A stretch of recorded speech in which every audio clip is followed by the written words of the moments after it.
ଆଜ୍ଞା ରାହୁ ଏବଂ କେତୁ ଏ ଦୁହେଁ ହେଉଛନ୍ତି ରାକ୍ଷସ। ଏମାନଙ୍କର ପୂର୍ବଜନ୍ମ ବିଷୟରେ ଏକ ସୁନ୍ଦର କାହାଣୀ ଆମ ଚ୍ୟାନେଲ ମାଧ୍ୟମରେ ଆଜି ଆସନ୍ତୁ ଶୁଣି।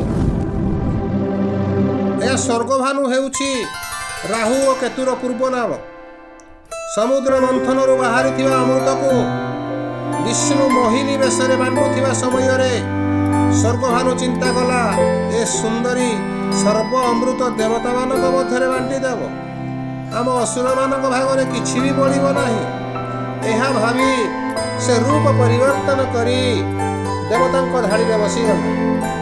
ମୋହିନୀ କନ୍ୟା ଜାଣି ନପାରି ତାଙ୍କ ହସ୍ତରେ ଅମୃତ ଦେଇଦେଲେ। ସ୍ୱର୍ଗଭାନୁ ତୁରନ୍ତ ତାହା ଖାଇଦେବାରୁ ସୂର୍ଯ୍ୟ ଓ ଚନ୍ଦ୍ର ଅସୁରକୁ ଚିହ୍ନି ପାରିବାରୁ ସେ କଥା ପ୍ରକଟ କରିଦେବାରୁ ବିଷ୍ଣୁ ସୁଦର୍ଶନ ଚକ୍ରରେ ସ୍ୱର୍ଗଭାନୁର ମୁଣ୍ଡ କାଟିଦେଲେ। ସେତେବେଳକୁ ସ୍ୱର୍ଗଭାନୁ ଅମୃତ ଖାଇ ଦେଇଥିଲା, ତେଣୁ ତାର ମୁଣ୍ଡ ଭାଗ ରାହୁ ଓ ଗଣ୍ଡି ଭାଗ କେତୁ ନାମରେ ନାମିତ ହେଲା। ଆଜ୍ଞା କାହାଣୀଟି କେମିତି ଲାଗିଲା ଲାଇକ୍ କରି ସେୟାର କରିବାକୁ ଭୁଲନ୍ତୁ ନାହିଁ।